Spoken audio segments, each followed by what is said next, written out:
Assalamualaikum warahmatullahi wabarakatuh. Salam sejahtera buat kita semua. Perkenalkan, nama saya Apriles Abnemus Mandume yang merupakan salah satu dosen pada program studi ilmu komunikasi Fakultas Manajemen Bisnis dan Komunikasi Universitas Sariputra Indonesia Tomohon. Pada kesempatan ini saya membuat sebuah video. Video ini saya buat untuk memenuhi salah satu syarat dalam mengikuti sertifikasi dosen tahun 2025, yaitu sebagai pernyataan diri dosen dalam unjuk kinerja perguruan tinggi atau PDD UKT-PT bidang pengajaran. Pada kesempatan ini, izinkan saya untuk menjelaskan mengenai mata kuliah yang saya ampu, yaitu jurnalis dengan bobot 3 SKS. Mata kuliah jurnalis merupakan salah satu mata kuliah wajib pada program studi ilmu komunikasi Fakultas Manajemen Bisnis dan Komunikasi Universitas Sariputra Indonesia Tomohon. Mata kuliah ini diharapkan mampu mengembangkan kemampuan mahasiswa dalam mengolah bahasa langsung dengan format reportase atau artikel yang tetap menggunakan kaidah KBBI. Di dalam mata kuliah ini diajarkan teori dan praktek beberapa produk jurnalistik, baik cetak, elektronik, dan sosial media, baik itu dari proses penulisan naskah, produksi, framing, analisis wacana, agenda setting, hingga analisis proofreading. Pada akhir mata kuliah, mahasiswa diharapkan mampu mengembangkan kemampuan menulis dan berbicara, juga menggunakan kemampuan jurnalistik dalam menganalisa permasalahan sehingga nantinya dapat diterapkan dalam peran apapun mahasiswa di masyarakat kelak. Mata kuliah ini dilaksanakan dalam 16 kali tatap muka, di mana 2 diantaranya adalah evaluasi tengah semester pada pertemuan ke-8 dan evaluasi akhir semester pada pertemuan ke-16. Adapun yang menjadi teknik pembelajaran di dalam perkuliahan ini adalah teknik atau metode delivery, interaction, dan assessment atau DIA. Pada metode delivery, maka sebagai dosen saya menyampaikan materi pembelajaran secara jelas dan terstruktur, memberikan penjelasan dan pengantar terkait topik yang akan dipelajari. Materi disampaikan secara verbal maupun nonverbal melalui ceramah atau dialog dengan media pembelajaran antara lain tampilan PowerPoint, video, ataupun melalui tayangan topik yang sedang viral. Sedangkan pada metode interaction lebih fokus pada interaksi aktif antara saya sebagai dosen dengan mahasiswa serta antar sesama mahasiswa. Ini bisa berupa tanya jawab, diskusi kelompok, atau kegiatan kolaborasi lainnya di lapangan. Pada metode assessment melibatkan berbagai bentuk penilaian untuk mengukur pemahaman dan penguasaan materi oleh mahasiswa, seperti presentasi hasil diskusi, kuis, atau tugas-tugas lainnya, serta evaluasi tengah semester dan evaluasi akhir semester. Adapun bobot penilaian untuk mata kuliah ini dibagi antara lain sebanyak 30% untuk tugas serta interaksi di kelas, 30% untuk evaluasi tengah semester, serta 40% untuk evaluasi akhir semester. Demikian deskripsi singkat mata kuliah jurnalis pada program studi S1 Ilmu Komunikasi Fakultas Manajemen Bisnis dan Komunikasi Universitas Sariputra Indonesia Tomohon. Selanjutnya, saya mengajak untuk melihat cuplikan video proses pembelajaran yang saya lakukan di ruang kelas. Baiklah, Assalamualaikum warahmatullahi wabarakatuh. Salam sejahtera buat kita semua. Hari ini kita kembali bertemu di ruang kelas ini untuk membicarakan satu topik yang menarik. Sebelum kita memulai perkuliahan ini, kita akan membuka dengan doa dan kita akan berdoa menurut agama dan kepercayaan kita masing-masing. Kita satu dalam doa, kita berdoa.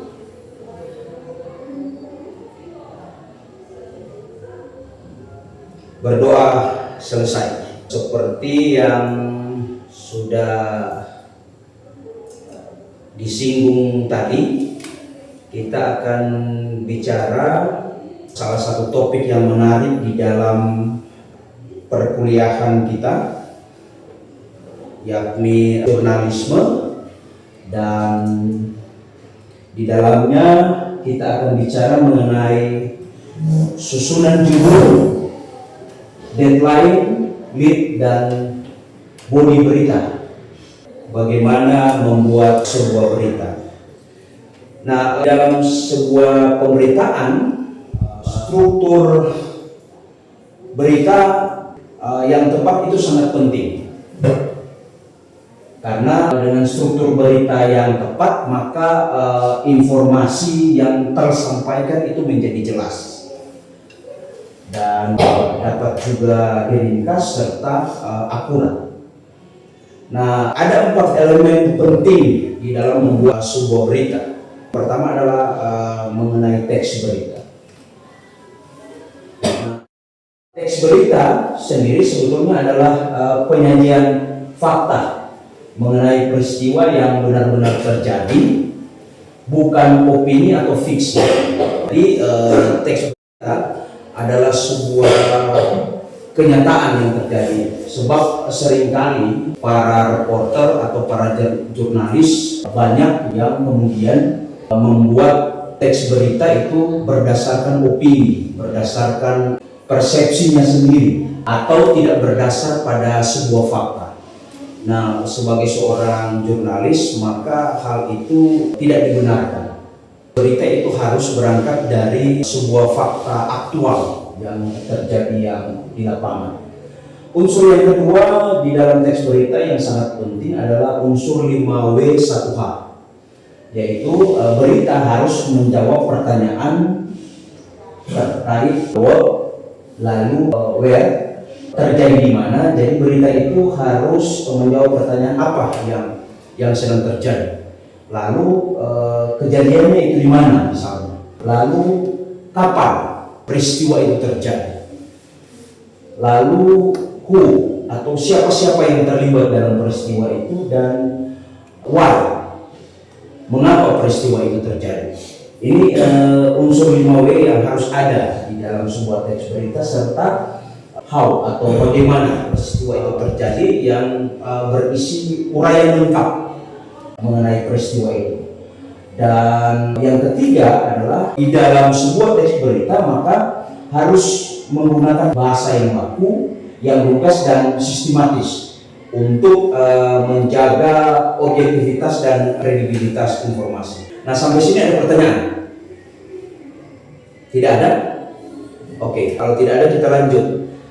Nah, lalu selain teks berita ada yang disebut dengan struktur utama berita atau judul, headline. Di sini judul dikatakan sebagai pintu gerbang pada sebuah berita. Artinya bahwa dengan sebuah judul orang sudah memiliki gambaran seluruh berita yang mau disajikan. Misalnya Ganjar Pranowo respon laporan korupsi IKTP. Dari berita ini kan kita kemudian sudah memperoleh gambaran bahwa ternyata di dalam berita ini ada tokoh utama yang namanya Ganjar Pranowo, ada sebuah isu mengenai korupsi IKTP, dan di dalamnya ada respon, ada sikap tokoh yang namanya Ganjar. Jadi dari judul ini maka sudah gambar peristiwa ini yang disebut dengan judul atau headline. Bisa juga misalnya judul banjir melanda kota Manado, 5 orang tewas, 1.000 mengungsi. Bisa seperti itu. Jadi dari judul itu sudah tergambar bahwa ternyata ada sebuah peristiwa yang terjadi di kota Manado, yaitu banjir, menyebabkan 1.000 orang mengungsi, 5 orang tewas. Itu yang disebut dengan headline atau judul. Selain headline atau judul, ada struktur berita. Struktur berita di dalamnya cara mengenai fungsi utama. Nah, struktur berita berfungsi untuk menunjukkan tempat dan tanggal berita ditulis atau peristiwa terjadi. Jadi dengan struktur berita atau deadline ini ada konteks dari berita yang dimuat itu. Ada waktu yang jelas yang terjadi, ada letak geografis yang jelas yang terjadi. Lalu di deadline atau struktur berita ini ada format umum. Biasanya ini dimulai dengan tempat Manado, Jakarta, kalau di sini Jakarta 10 Juli, Manado 9 Juli. Lalu deadline juga penting untuk menambah kredibilitas berita karena menunjukkan sumber geografis dan aktualitas informasi. Nah, di dalam struktur berita ada juga yang disebut dengan lead atau teras berita. Teras berita itu biasanya kalau di bawah judul ada satu paragraf yang biasanya bold. Biasanya di koran itu di bawah judul ada satu paragraf yang di bold. Itu disebut struktur berita. Itu teras berita.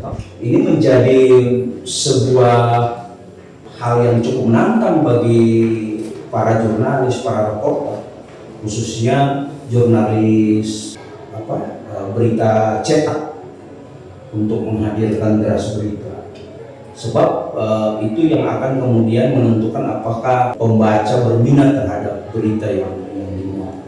Nah, kalau di media TV, teras berita itu, kalau di berita-berita di TV kan sebelum berita seluruhnya ada ringkasan toh. Pada sore hari ini dalam reportase kita akan melihat beberapa berita sebagai berikut. Tayangan toh singkat-singkat mengenai. Nah, itu teras berita. Kalau di media TV itu teras berita. Lalu ada struktur berita atau isi berita. Yang pertama berisi mengenai kronologi detail.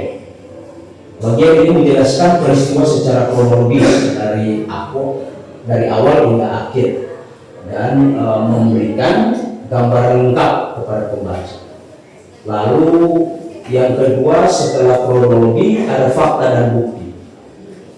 Biasanya kan dalam berita itu selalu harus disertai dengan fakta dan bukti. Entah itu berupa foto, entah itu berupa kutipan pernyataan atau data. Lalu ada objektivitas, bahasa yang lugas dan objektif. Reporter atau jurnalis harus memakai bahasa yang lugas, objektif. Nah, selain struktur berita, ada juga unsur penting dalam berita, yaitu berupa fakta dan sumber. Harus berisi fakta yang akurat, yang dapat dibuktikan kebenarannya, yang menghindari spekulasi. Nah, lalu yang kedua, sumber terpercaya. Berita harus berasal dari sumber yang jelas dan kredibel, seperti wawancara atau dokumen resmi. Karena itu kan reporter biasanya kalau untuk sebuah kasus yang menarik, kalau mereka belum bisa melakukan cross check atau konfirmasi, biasanya kan di akhir ditutup dengan sampai berita ini ditulis narasumber belum memberikan konfirmasi. Biasanya seperti itu, supaya untuk menyatakan bahwa sebetulnya ada upaya dari reporter, dari jurnalis untuk memang merujuk pada sumber utama, pada sumber yang kredibel. Lalu ada verba kuat, penggunaan bahasa. Jadi ada sebuah kode etik bagi para jurnalis, para reporter untuk selalu menggunakan bahasa atau kata, yaitu kata kerja, seperti mengatakan, menuturkan, menyampaikan. Nah, ada tips membuat berita yang menarik. Yang pertama adalah gunakan judul yang singkat dan jelas untuk menarik perhatian pembaca. Dulu di Jakarta kan warta kota ya, dari Pos Kota itu kan koran-koran kriminal yang dijual di lampu merah. Itu bahasanya provokatif. Janda 5 anak minum racun, 3 meninggal. Padahal dengan anak 2 maksudnya. Itu bahasanya provokatif. Judulnya sih menarik, tapi begitu baca beritanya amburadul bahasanya. Tapi ya orang sudah tertarik dengan judul itu. Yang kedua, lead harus informatif dan memikat. Jadi harus informatif itu artinya ya harus memberikan sebuah gambaran yang jelas tentang isi berita. Lalu yang ketiga, menghindari opini pribadi. Jadi fokus pada penyajian data.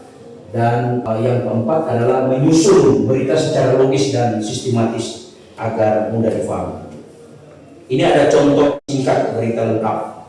Judul: banjir melanda Jakarta, ribuan warga mengungsi. Jakarta 6 Juli 2025. Ini leadnya. Hujan deras yang mengguyur Jakarta sejak dini hari menyebabkan banjir di berbagai wilayah, memaksa ribuan warga mengungsi ke tempat yang lebih aman. Bodi atau isi berita ini, data dari BPBD menunjukkan 15 wilayah kecamatan terdampak. Tim SAR mengevakuasi lebih dari 3.000 warga. Gubernur Jakarta Pramono Anung menyatakan upaya penanggulangan banjir akan dipercepat. Banyak warga kehilangan harta benda dan membutuhkan bantuan mendesak. Jadi itu contoh bagaimana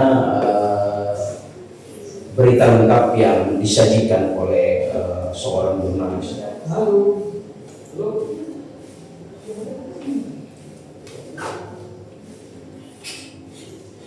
Nah, kesimpulannya adalah bahwa yang pertama harus ada elemen kunci di dalam pembuatan sebuah berita bagi seorang jurnalis.